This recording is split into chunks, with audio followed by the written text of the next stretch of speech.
My name is Rachel Harris, and I'm turning 33. I live with my husband Adam, who is 3 years older than me, and our 7-year-old son, Peter. We're a family of 3. Today, I'm going to a friend's wedding with my husband. Even though I call them friends, they're more like Adam's friends, and I only recognize them by face. The wedding is at a fancy hotel, and I'm amazed by how luxurious it is. While Adam greeted people he knew, I stepped away to use the restroom.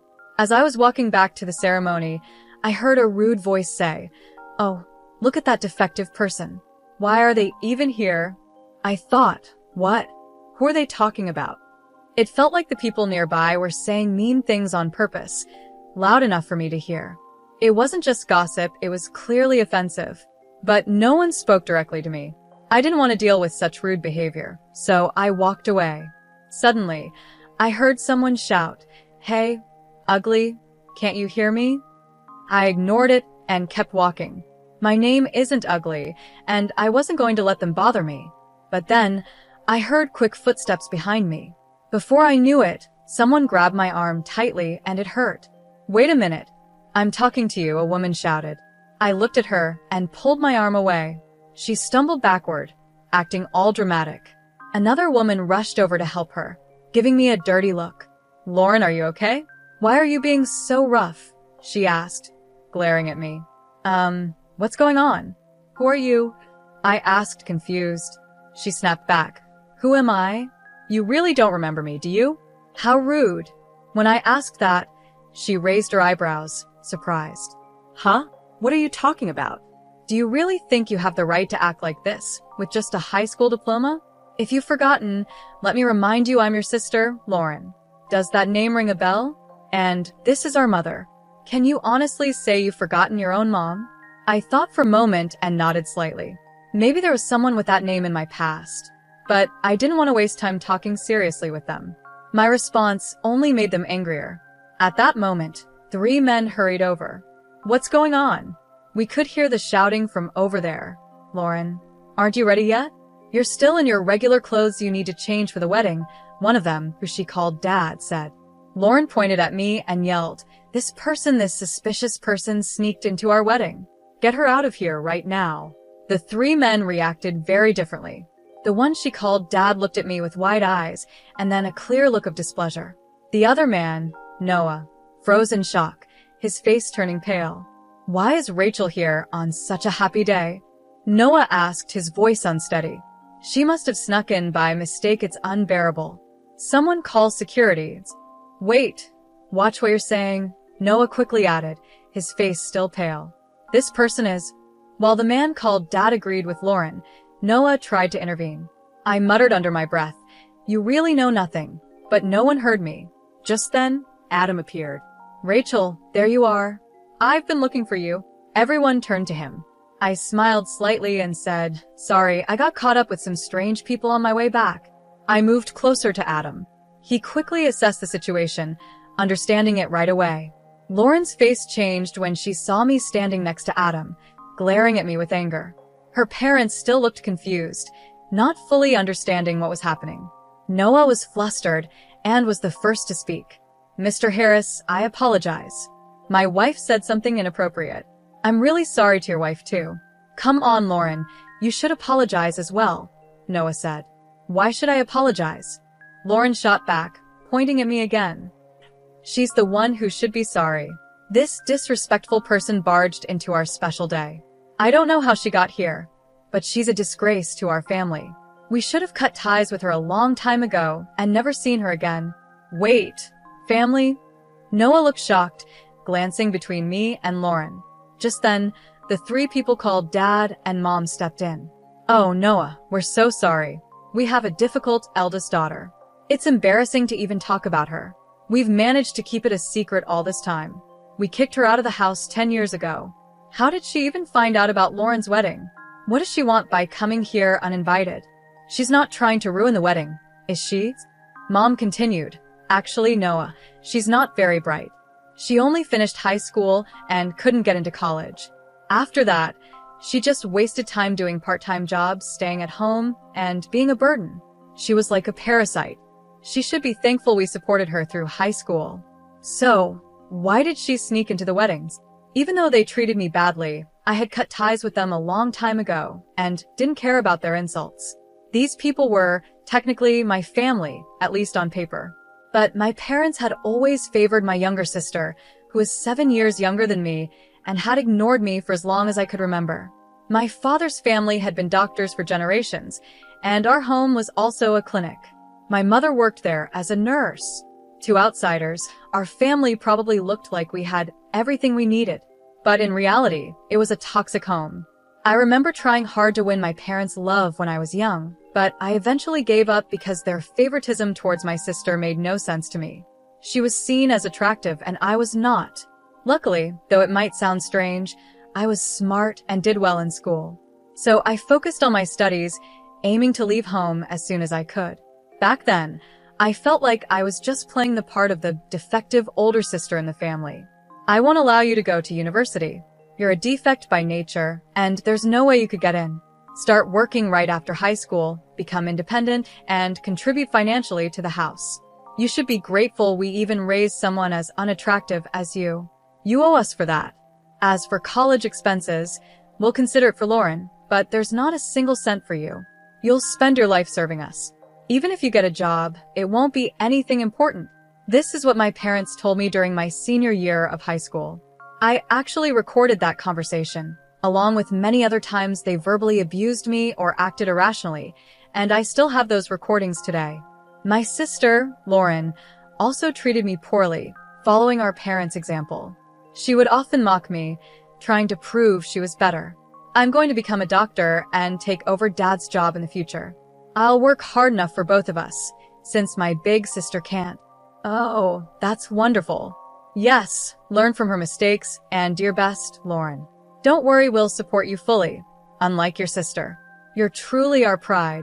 They would have conversations like this right in front of me, as if I wasn't there. It felt like watching a bad play. After high school, I worked different part-time jobs for about 4 years. I still lived at home, even though they called me a burden. They wouldn't let me leave because they wanted to use me when it suited them. But secretly, I rented an apartment. Even though my family kept saying, "We won't forgive you if you do this," or "We won't allow that," I realized after turning 16 that I didn't need their permission anymore. Of course, there were challenges like needing a guarantor for some things, but I made it work. I also intentionally reported less income from my part-time jobs so they couldn't demand much money from me. I started investing, slowly building up my savings. When Lauren was preparing for her high school entrance exams, she claimed she couldn't concentrate with me around, and I was kicked out of the house. My parents probably thought I'd come crawling back, but for me, it was the perfect chance to finally be independent. They must have been surprised that I, the daughter they thought was incapable, never returned. But soon, it didn't matter to them. For my parents, having Lauren was enough. Now, 10 years have passed since then. I overheard a heated argument between Lauren and a man named Noah. Today was their wedding day, so now they're married. Although my sister's name was on the invitation, I didn't think much of it at the time because I had already lost interest in this family. Why are you taking her side? I've been saying she's suspicious. Just her being here ruins the mood. Kick her out, Lauren demanded. Noah replied, "I've told you several times. I invited these people. You even checked the invitations with me, remember? They're official guests, so you should apologize for what you said earlier." Hearing this argument so close to their wedding was unsettling. Just then, my father suddenly looked surprised and said, "Wait, isn't he the son of the head of Harris General Hospitals?" My mother was equally surprised. Harris General Hospital? The famous one? He's the son of the head doctors? Lauren added, shocked. In the middle of their stares, Adam introduced himself with a smile. "Nice to meet you. I'm Adam Harris, and this is my wife, Rachel." Adam's parents are well-known doctors who have managed a hospital for years, and Adam is being trained to follow in their footsteps. Hearing this, my parents were amazed. Noah then spoke up, "It's unbelievable, but to think that Dr. Harris's wife is my wife's sister, what a coincidence. That means we're related now." Unable to hide his surprise, Noah apologized. "Dr. Harris, I'm sorry if my son has caused any trouble in the past." Before he could say more, I cut him off. My sister's husband, Noah Schnapp, is a doctor and works at a university hospital. I took my son to see him recently because he wasn't feeling well, but that's all.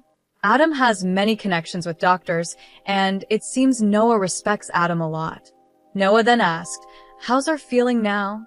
Based on my diagnosis, he should start treatment right away. I suggest you take him to my hospital for tests and hospitalization. Although Noah was kind in his offer, I replied, "Actually, we've decided to get a second opinion from another doctor. It's important to be sure." Noah looked surprised by my response. I sensed that he wanted to treat my son as a special case, but I was uncomfortable with the idea of my child being seen as just another opportunity for profit. I politely declined his offer with a smile, but suddenly, a mocking laugh echoed through the room. "Why are you acting like that? Are you trying to make up for being a high school graduate by marrying a doctor? You think marrying the heir of a big hospital makes you better? You're still the same. Your education hasn't changed, and you think too simply. You actually have a child? Poor kid, with you as his mother," Lauren sneered. "Hey, Lauren, please stop. We're family. Why do you keep saying such things?" Noah tried to calm her down, but Lauren glared at him, standing firm in her opinion. Then Adam spoke. "Rachel, are these people really your family?" he asked with doubt. "No," I replied. "They can't be called family anymore. A real family wouldn't suddenly scold you for no reason or refuse to feed you just because you spilled a little food. They wouldn't give me old, second-hand clothes they found in a dumpster while laughing and comparing them to the fancy clothes they gave my sister. They wouldn't throw away my school materials, saying I'm too stupid to need them, or ruin my textbooks by soaking them in water." I continued, "A real family wouldn't strip you naked in the winter for not lending a book to your sister or lock you in a hot shed in the summer. They wouldn't sell your belongings behind your back or tell you directly that you're expected to work for them for life." People in town noticed the unfair way the clinic treated us and suspected abuse. It's no surprise no one takes their kids to their clinic anymore. It's amazing no one reported it when we were younger. Now their business is failing, and they don't even realize it's their fault. As I calmly revealed the cruel things from my past, Noah looked shocked. My parents were equally stunned when they realized I knew about the clinic's financial struggles since I left. My in-laws had discovered this information while investigating, deeply sympathizing with what I went through. Adam felt the same and had looked into my parents' clinic, possibly as a form of justice. Lauren interrupted, shouting, "Stop it. Stop lying. We didn't do any of that. It's your fault for being a failure." "Noah, don't believe her." But it was too late. Noah looked at her with disdain. I thought to myself, none of this would have happened if she had just ignored me and walked away back then. But then Noah spoke up. "No, actually, it's you who's lying." "Me?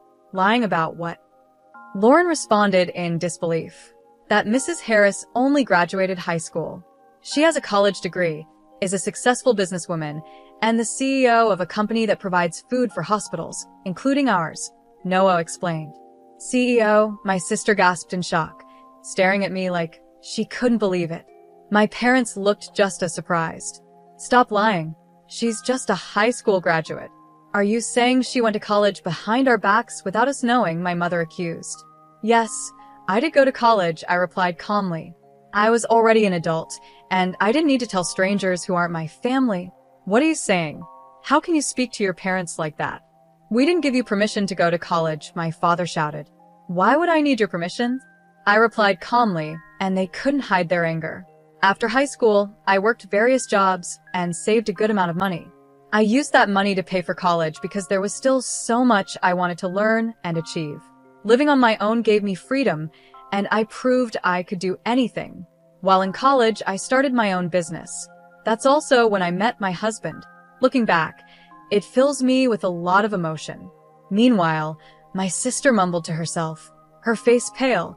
"I can't believe it. I always thought she was the useless sister who couldn't do anything on her own, that she would be nothing after being kicked out. But she graduated from college, became a CEO, and married the heir of a major hospital. Why? I thought I would be the successful one. Why is she more successful than me? Why does she look happy?"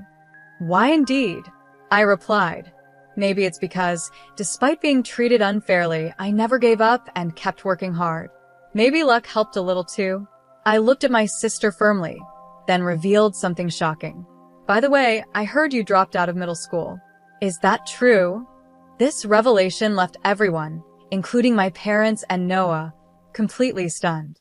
What? What are you talking about? Who dropped out of middle school? My sister snapped back, though I admired her attempt to deny it. I heard from a distant relative, someone who has always been kind to us. I continued. When I left home, you thought you could easily get into a top school without studying. You went into the exam unprepared and ended up writing almost nothing, which led to you failing as expected. After that, you started acting out at home and shut yourself away for a long time. You only came back into society when our parents introduced Noah as a suitable husband for you, I explained. As I spoke, Noah's face grew more serious, while my parents and sister turned pale. The information came from a distant cousin on my father's side, who is known for being good at gathering details. Though we only met a few times when I was a child, he looked after me and even acted as my guarantor. You're lying. What are you talking about? My sister protested, trembling. But I continued. Actually, the claim that you work in medical administration is also false, isn't it? In reality, you don't have the qualifications and you're only doing basic tasks, not handling any real responsibilities. At least some professional ethics are being followed. Stop it. You're lying. All of it is false, she cried out. Maybe, I replied calmly. What I heard was just a rumor. Whether you believe it or not is up to you. At that, my sister quickly turned to Noah, studying his face. He looked doubtful, confused, and clearly disappointed. Lauren, you told us you graduated from a prestigious women's university, had qualifications, and were helping with your family's hospital. Was that all a lie? Falsifying your academic background is fraud. Have you deceived me? Noah asked her directly. No, Noah. Don't just believe her. You're my husband, you should trust me, she pleaded. Then name even one professor from the university you claim to have graduated from. He challenged her. Flustered, my sister struggled to respond. That's not important right now. Really? Well, let's call a professor from the department you said you attended. They're also a family friend and know us well, Noah proposed, ready to find out the truth. As he said this, Noah calmly picked up his phone. Please stop. That's not necessary, Noah, she pleaded, panicking. You trust me. That's enough. Lauren suddenly snatched Noah's phone from his hand and slammed it onto the floor. There's no need to check, just believe me, she shouted. Fueled by anger, she stomped on the phone with her high heels over and over, completely destroying it. Her face twisted in rage, almost like a monster, shocking Noah and everyone around.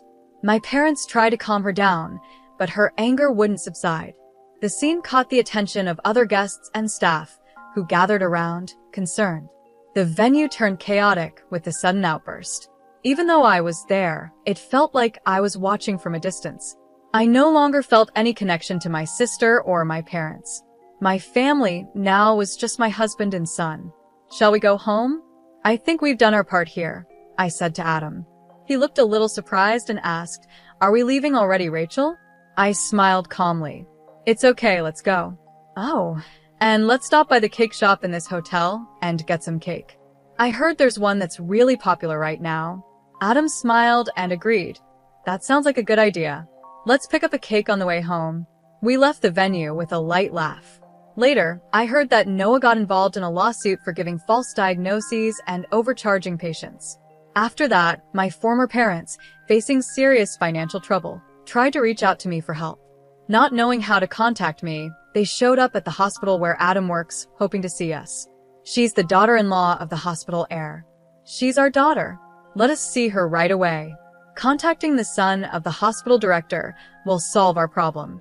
We're in big trouble, and we need her help. After all, we raised her, so it's only natural for her to support us, they loudly proclaimed at the reception, causing a scene. But it wasn't Adam or me who responded, it was my parents-in-law. With a firm look, they asked, What business do you have with our daughter? My parents, clearly unsettled, froze and quickly left the hospital. They tried to reach out several times after that, but they never focused on fixing their own problems. Eventually, their hospital had to close down. When I heard about the closure of my parents' hospital, I didn't feel much emotion. Instead, I felt a sense of relief, like they were finally facing the consequences of their actions. It was one of the most refreshing moments for me. Later, I learned that Lauren and Noah had divorced. I was surprised their marriage had even lasted a few months. The lawsuit Noah was involved in, along with his dismissal from the hospital, must have seriously damaged their relationship. Lauren always seemed determined to outdo me and find greater happiness, but she kept making bad decisions. Her first mistake was starting an affair with an older, married doctor, thinking it would help her gain a better position. But when the affair was discovered, the doctor's wife demanded compensation, and it became a big issue. Desperate, Lauren turned to our parents for help, but they disowned her, calling her a disgrace to the family. I don't know what happened to her after that, but she had struggled since failing her high school entrance exams and had spent a long time isolated at home. She ended up working in shady places, facing many hardships that affected her health, and eventually left her homeless. Hearing these stories made me lose interest in her completely. Meanwhile, my former parents, now nearing retirement, are struggling to find jobs as doctors or nurses. No hospital will hire them because of their bad reputation, which likely stems from how they treated me and others in the past. They're just people from my past now, and I no longer think about them. As for my son, I'm happy to say that after being checked at another medical facility, he no longer needs to be hospitalized, and his condition has improved greatly with the right medication. I'll continue to do everything I can to protect my family,